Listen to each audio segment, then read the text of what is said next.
Don't move the chairs. This is a very important part of this session on transforming the world. First, do not move the chairs. All right, is everybody ready for us to begin in sound in the audience? Great. I'm Shira Frank, and I'm going to be moderating this conversation. I think before we get started and I introduce our panelists and we dive into this conversation, I'd like to invite you all to take a moment. I promise it's not going to be a full minute, but maybe 30 seconds.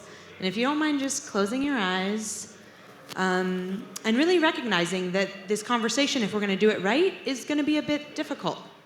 There are real tensions in this space, in any space where change is being asked for, where what we believe and what we actually do are very different. The things we want to have happen and the systems that we're confronting are also completely at odds. And that can create a lot of tension in our own bodies, in our own families. And so if we're really going to engineer and re-engineer the rules of the game when it comes to money in this society, we're probably going to be having difficult interactions and difficult conversations. And I think it would be great if you asked yourself, well, what happens when you're in that difficult place? Do you become super clear about what the answer is? Do you get really tense and kind of self-righteous and sure of what to do? Or can you maybe take a step back and, at least for the 35 minutes we're together in this room, wonder what would happen if you added some doubt to your sense of what the right answer was or what the right approach was? And I know that all of our panelists are incredibly passionate and experienced and have been working really hard from the orientation they hold about how to make change in the world. And I'm going to invite them to doubt themselves and to doubt each other, and so that we can really have a meaningful conversation. All right, so let's get started. We'll go down the row. Really glad to have everyone here with me. We have Anne Connolly from Singularity University, one of the few universities offering a really profound and robust blockchain program. So she teaches global leaders all around the world about how to use this technology. Next to her, we have Niran Babalola, and he is the founder of Panvala, which is a decentralized foundation for Ethereum. Following that, we have Grace Torellas. She's the executive director of Blockchain for Humanity, which is really redefining kind of entire business frames for the space. After that, Kevin with his awesome hat and his great cup of tea or whatever. That's Kevin Owocki, founder of Gitcoin, which, as many of you probably know, is expanding and growing the open source ecosystem. And finally, Simona Popp, looking very nice at the end, with Chief Engagement Officer for OST and formerly with Bounties Network, where probably a lot of you know her. All right, so let's start with definitions. I'm Jewish. We like to talk about words. Words have meaning. What are we talking about? Virtue signaling, impact, public good. What do these things mean? So let's start with public good, Kevin. Give us a beginning working definition, and Simona, if you'll share your mic. What does public good mean? So public goods has a pretty accepted definition in economics. It just means a good that is non-rivalrous and non-excludable. So basically, the air that we're breathing in this room is a public good because it's not excludable. You can't stop someone from consuming that good. And it's non-rivalrous, which means that, you know, the fact that someone across the room is consuming it doesn't stop me from consuming it. So there's lots of different public goods in the world. There's clean air, clean water.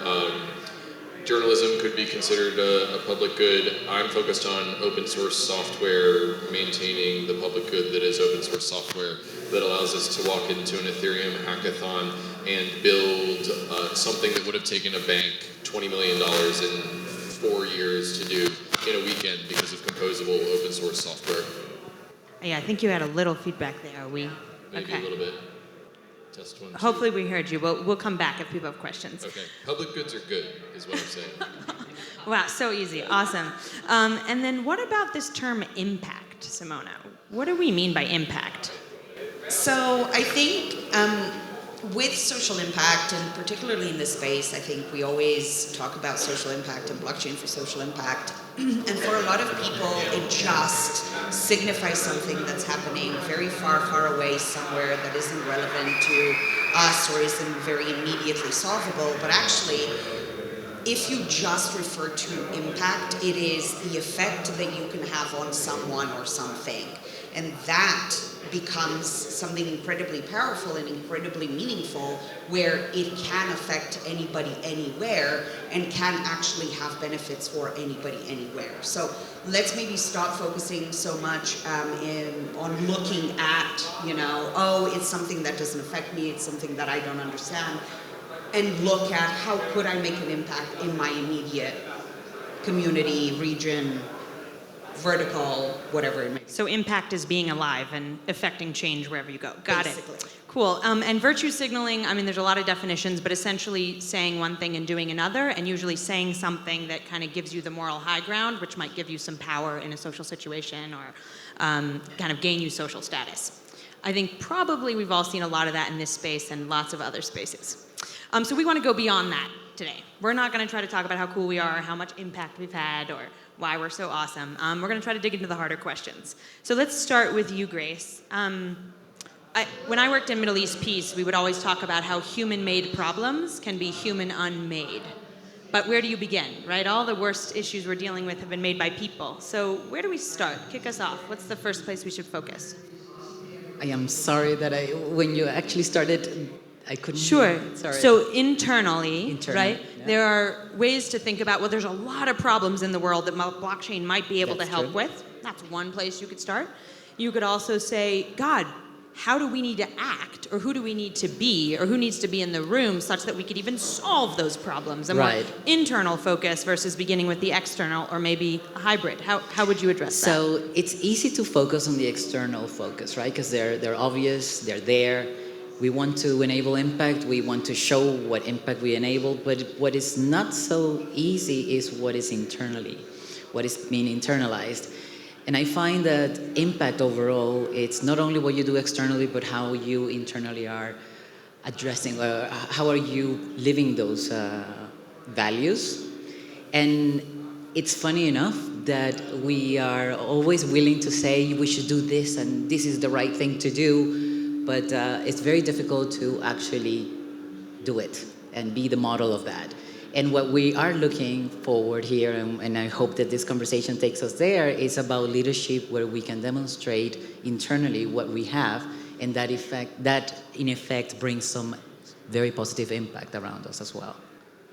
Does anyone else want to touch on that question before we move on about kind of, if we are going to look internally, what are the things either as individuals or within our own companies we need to be asking before we can go solve these problems out there? I might jump in a little bit, and I think, we talk a lot about blockchain and the technology that we work on as being this revolution in society and the revolution in the way that we operate and we govern and we organize ourselves.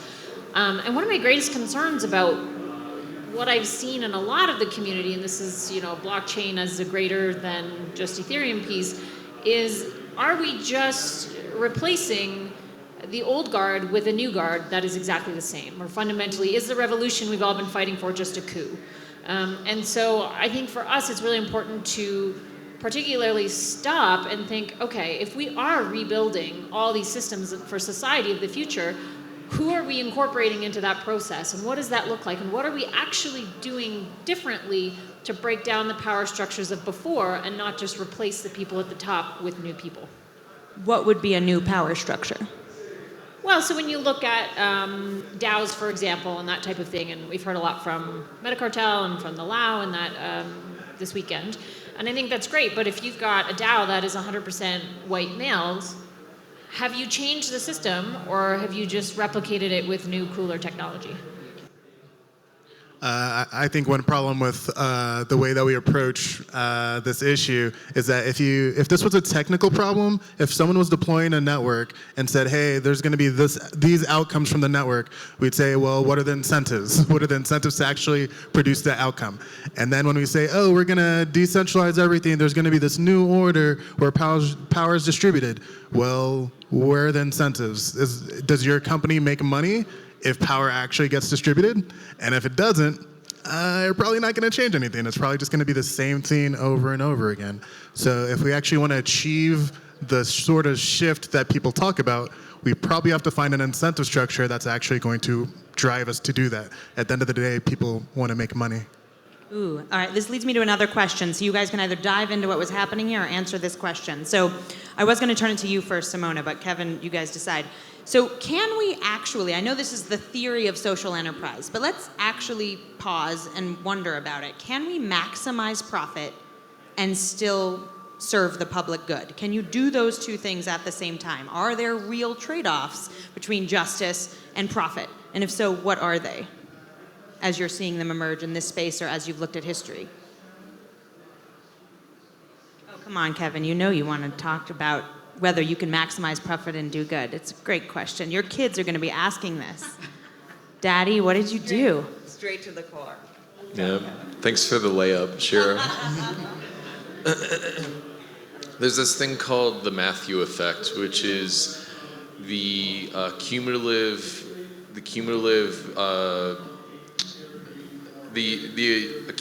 effect of a cumulative capital, and it's basically how a system of humans will basically consolidate power over time if you don't shake the foundations of it. And so basically, this is why, according to the Wikipedia page, this is why oligarchies emerge, is because once you have accumulated gains in a political system, then you're able to use those gains to get more gains and to basically create an oligarchy.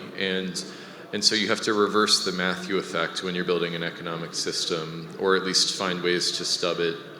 And that's why I think that what we're doing with quadratic funding is really interesting, because with quadratic funding, your vote only counts, it measures the breadth of contributions, not the depth of what the whales want. So it optimizes for the poor and the many, and not the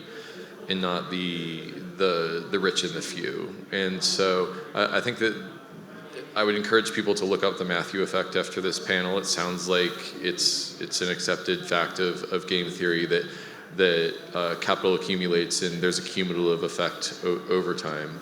So I think if we try to find the design systems that push power to the edges, then that's a good starting point. And just following on from that, I did a talk on Thursday at Gitcoin Sustain Web 3 conference right here at the Sports Castle, and drawing the parallel between natural ecosystems and the monetary system. What we have right now very much promotes and encourages hoarding and taking of capital as opposed to letting it flow. And this is what we have with a monetary monoculture, and perpetuating that leads to all of these pools of power, leads to this centralized control, whereas the natural flow of resource is to actually flow, to get you into an optimum window of viability that is right in the middle between diversity and efficiency. Right now, everything that we are doing as a global economy is focusing so much on this efficiency that the system is brittle. It is not sustainable. It isn't serving the vast majority or the people who participate in the ecosystem. And I think evolving that and building it with that in mind, like, let's return to nature a little bit, because it might have one or two good ideas. Like, we all got here and evolved that way. It might be a good thing. So let's maybe get back in tune with that and potentially build it that way. I would love to say something here. So this one is really my passion, my subject, and this is the one that, from a blockchain for humanity perspective, we try to, really increase awareness and move it forward. So we have a system that is broken, and that's a fact. And there's nothing wrong with making money. For God's sakes, I want everyone to make as much money as they want. Amen. That's right? Capitalism. But we need to have a conscious capitalism. We need to be absolutely certain and conscious and provide the means to be able to make those profit, to make that revenue, but also to bring some purpose around that. So when you talk about social enterprise, I think sometimes we get confused about it, but maybe non-profit, they shouldn't be making money. Hell no. Make a lot of money, but make money responsibly. And what we're looking here is for leaders that will say, okay, yes, I'm going to be responsible, I'm going to make money for my shareholders, but I'm also going to prioritize my stakeholders. And that's beyond what we have as shareholders and companies and employees It's a whole ecosystem around us. And that's where we want to drill down. And I think that's the call to action. And if there's anything that I would want anyone to leave this room with is actually that. Awareness. Because I said we have to disagree, I'm going to somewhat disagree, just to help the conversation move forward. So what is money, right? There's lots of ways we can talk about it. I've been thinking about it lately as concentrated choice-making capacity, right? People with a lot of money just have a lot of choices they can make, a lot more than people with less of it in our society. I don't really think that massively concentrated choice-making capacity in one or two people's hands is great. I think it's kind of explosive. I think it's like electricity or energy, and it's like concentrated, and it doesn't do well. It doesn't do well for the people that have a lot of wealth. I came from fundraising from millionaires and billionaires, and I'm not seeing incredible happiness or beautiful ecosystems flowing from that. So I think that it doesn't mean profit is against social good. I don't think it's that simplistic. But I also don't think it's as simple as they can both coexist beautifully together and create magical babies. I think there are real issues. So what are some of those issues that maybe are on your minds? Who wants to speak? Niran, do you want to speak? I know you haven't spoken. Sure.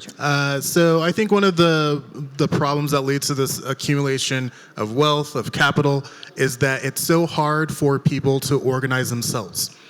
We depend on basically other people organizing resources and people to achieve the goals that we want to achieve in life. Whether it's production, I just want a meal. So some capitalist has organized the production of that meal. Or whether it's politics, where I want a certain policy, and some political party has organized the nation's resources to use it in a certain regard.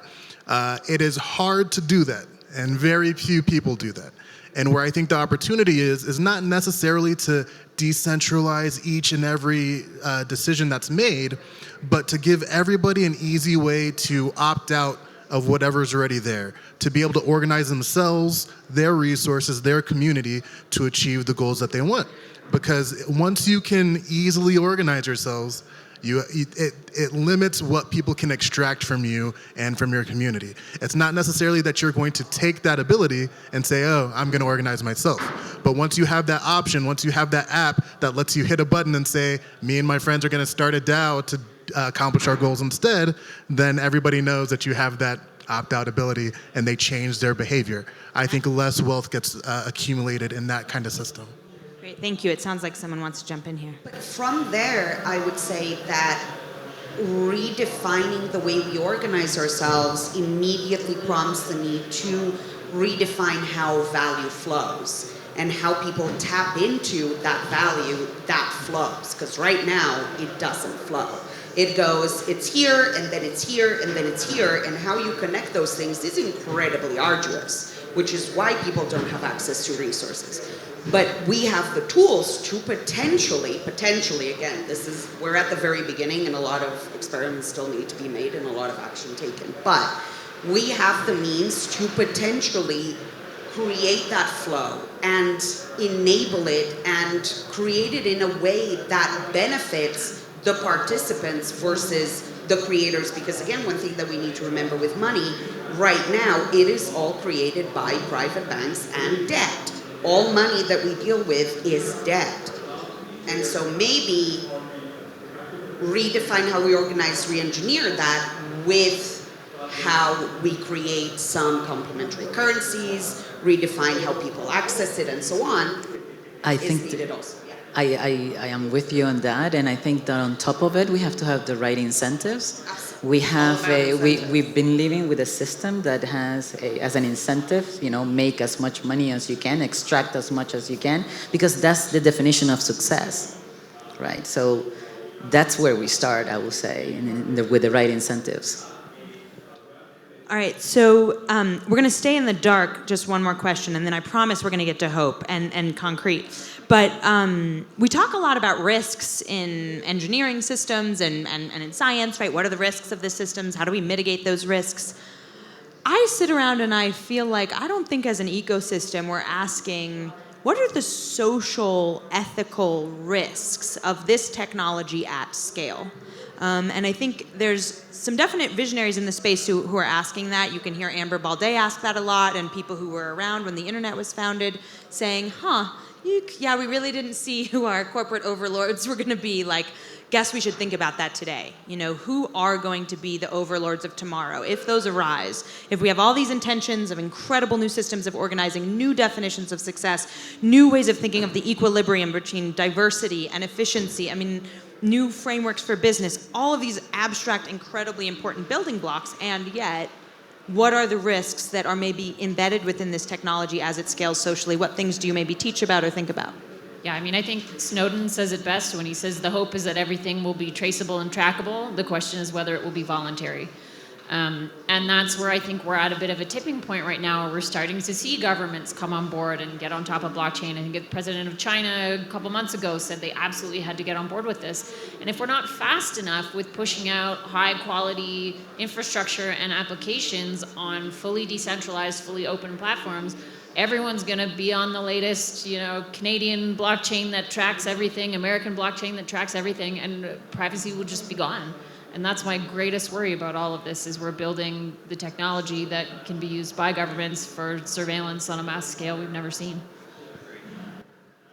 To me, that's kind of the default outcome. Like, a lot of people assume that this technology is going to make everything butterflies and rainbows. I kind of assume that it's going to suck. I mean, not that it's going to be worse than today necessarily, but that, like, again, if there's no actual incentive for things to work in a different way than they currently do, then power is going to concentrate somewhere. The same with that internet example, where people are like, hey, we have this peer-to-peer network, there's going to be distributed power, the masses are going to get it, and then it did not happen. I think we're going to do that same thing, and I don't think it's the worst thing in the world. It's You don't have to be quiet about your feelings. Just say it. We want to hear what you think. If we end up replicating the current system on top of decentralized technologies, I'm not going to be terribly disappointed, because that's what I expect. But what I'm trying to do is find the incentive system that does not lead to that. But I think the default thing that we're doing in this community, just trying to build decentralized protocols and hope it works out, I don't believe in that. Thank you. Thank you for sharing that. Yeah, sure. I think the risk is dehumanizing it, right? It's too much technology. Thank you. I have a fan. I think you have a lot of fans. It's not about technology. It's really about mindset, and I think that that's probably one of the biggest risks. I am definitely with Anne and the whole privacy, and I think, but because we see that risk right now, I think it's a great time to start looking at things in the way that we could change that, right? And do you want to speak to that? Any kind of particular mitigation that you're focused on, or that you think people should be? But actually, no, it's because I'm living, and I shared this already in a meetup. I'm based in Switzerland, and in the canton where I live, they want to change the constitution so that we will include in the constitution digital integrity, which is really what Snowden has been talking about, and how everything that happens right now where he's collecting data from us will be criminal, will be actually an act of crime. And therefore, we are aware, and this is like countries like Switzerland are actually taking steps on it. So I believe that at least we are making that, we're raising that awareness, and we can do something about it. But dehumanizing overall, I think, is the biggest risk. Phenomenal. I'm going to just add to this question as we go down, because I think the mitigation arenas, you mentioned government. When I think of the internet and what we could have done, sure, it could have been making it illegal to mine our data in a particular way, or have the ad model that was created at Google. Or it could be a business concept. It could be like a design framework, like human-centered design, right? There's different mitigations. It could be internal to the business community. It could be technological mitigation. It could be government regulation. There's a lot of different, it could be social. So just if there's any mitigation strategies that you guys are thinking of or starting to think of, I'd love to hear those. So I think an interesting thing that I've always been fascinated with in just the work that I've done is we have, as societies and individuals operating in society, we've kind of been lulled into this non-active participation, right? Things are decided, there's nothing I can do, there are no means for me to get involved, this is just the way it is. So unlearning that, or creating the frameworks that people can then tap into to actively participate in things, and get value for their participation and rewarded for their participation really is about this whole thing that we don't just switch things and we have a faux revolution, but people actually go, holy shit, this is something that I can now participate in. And a very simple example is this thing that we just get paid for this one very specific set of skills that a job decides that is the only thing that is worthy to, get paid for. When in fact, we're 360-degree humans, we participate in things, we do things, we have interests, we have passions, we have a lot of things to share, and we should get rewarded for all of that. And that's what I mean by the flows, and potentially the flow of resource, and potentially that is the way we make sure we don't repeat the same thing blindly, where we all just follow and things happen here, we have no idea, right. And it's just the new way that it is. Right, very paradigmatic shifts. Kevin, I wanted to get to you about hope before we open up to the audience for questions, but if you want to touch on this subject as well, go for it. Yeah, so I think that we're in a tough spot right now, and I think that, I've been sort of like staring into the pit of my existential dread a little bit over the last year or two with Simona, and have sort of like worked out that I think that we're in this spot. Well, by the way, the stakes are high for me. Like, I have 2 kids now, and I look at them and I think, what's the world going to look like in 2040 when they're my age? And well, wait, I'm not good at math, but the point is that we're in this like sort of uncanny valley where we're starting to all lose faith in our industrial age institutions' ability to coordinate human activity. We're moving from a world that's based around the nation state to a global sort of economic political system, and we're in this transition between the industrial age and the information age, and I'm so tired of trying to support public goods by arguing with people about whether or not taxation is theft. And I'd rather create new information age institutions that can solve these problems in a way that's native to the internet and native to the 21st century, instead of trying to kludge together another fucking spitball and duct tape system that's uses PayPal or uses an industrial age mechanism. And Ethereum for me is a shelling point for the hopeful. It's a gathering point where we can design these institutions together, and I think that that's what gives me a new hope for open source sustainability and for my kids, and for that we can build a better world. Thank you. Anyone else want to speak to hope before I ask the audience? Yeah, so I totally agree with that. Like, I feel like right now we're in a moment where it's kind of fashionable to be pessimistic. Like, there's a lot of doom and gloom, and the more you analyze the doom and gloom, the cooler you are. And I like being cool, but I can't do it because I'm optimistic. Like, anytime people want to bet against humanity, I'm going to take the other side of that bet every single time. Yeah. Like it's especially like weekends like this when I talk to people like you, and knowing that there's so many people working to try to find the solution to the problems that we have, I think we're gonna be all right. Like, I'm not worried. Y'all shouldn't be worried either, because we have each other and it's gonna be great. Awesome. But you're still allowed to ask a question about the dangers, because I'm all about the dangers. So raise your hand, and actually, can we give someone a mic and they can bring it? We don't have any.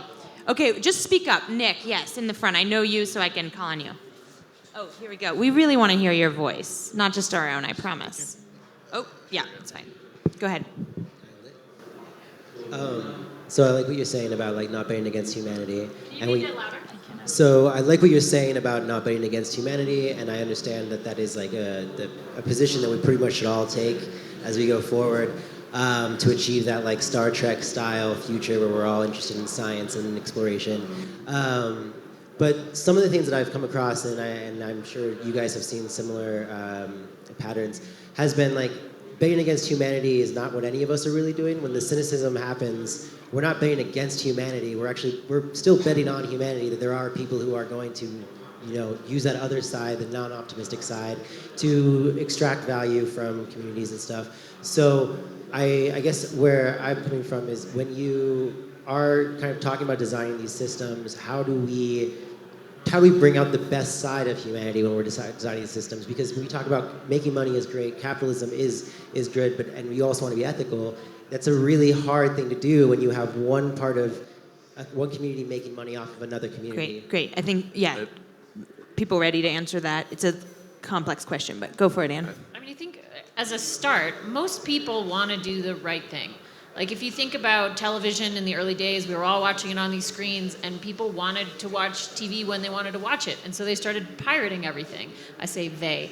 And so they could watch the shows when they want. But the thing was, a lot of people would be willing to pay for that service if it was available. They just needed the tool to do it. And that's, Netflix came around, was very successful, et cetera, et cetera. So I think if we can ensure that the right tools are available and usable for ordinary citizens, I think most people will make the right choice. I feel like your question, though, was about the oppositional forces that are not really interested in the good of all. So, Correct? Or go ahead, Kevin, if you heard it differently. I just read a book by Yancey Stickler called This Could Be Our Future, and it introduces this idea of bentoism, which it talks about the incentive structure of why people make decisions. And I'll save you guys the 200 pages of the book. The basic TLDR is that we are all optimizing for now me. How can I increase the position of now me? And then, but if you look at it, if you take that now me and you make it into future me, and then you also make it into now us and future us. So you've got 4 things you're optimizing for. Now me, now us, future me, future us, and you optimize for those things, then I think that, that's sort of like the optimization game that we want to build into things. And like the problem comes when, I don't think it's as simple, with all due respect, of like making the right choice. Like I think that sometimes you make a decision that is optimal for now me, and you're shorting now us or future us by doing that. And we just have to build a way to price in those negative externalities by making everyone responsible for the us portion of things. And I think the way you do that, like the Nikki case has this amazing game about how you build trust in an online community, and it's basically you create a community where there's win-wins available, where there is repeat interactions. So like the same reason you'll flick someone off in traffic, but like you won't do it here at ETHDenver is because you'll see them again. And then there's low miscommunication in the system. And like, from first principles, that sounds a lot like a local community to me. So I want to take what's working in a local community and scale it up to globalism. Great. Real quick. Sure, real quick, and then let's keep the audience coming. As an example of that, just something very practical, I was doing some work on a project with the WWF. We were trying to get this off the ground. How do you incentivize hunters? We were working in Romania. How do you incentivize hunters to not hunt and kill, but to track the populations of bison in the Carpathians? How do you change a behavior that is negative to that? So what we were devising was a system of micro incentives for the individuals and then a bigger incentive for the community at set intervals, and doing that for a longer period of time so that you have long-term behavioral shift. And again, you have the me and the us. I can see that my action benefits not just me, but it benefits my community. And also I would say that, again, super quick, it's the fact that we work on interest and the monetary system works on interest. It's short-term vision. It isn't long-term vision. Replace that. Love it. Go ahead, Nick. I know I was trying to get to you first. Go ahead. Hey guys, it's a 2-part question. One is just like current state versus future state. I think from a social and cultural standpoint, from last year to this year, it seems like, what's different, what's changed from a blockchain for impact as a kind of a buzzword, philosophical and academic, and then really. Let's just end there, Nick, just so we make sure we get it in. So how has the conversation on social impact, and you guys have been in this conversation for years, what was different last year from this year? Are we having the same damn conversation, or is something shifting? DeFi, we're cutting out the banks, and there's $1 billion in DeFi.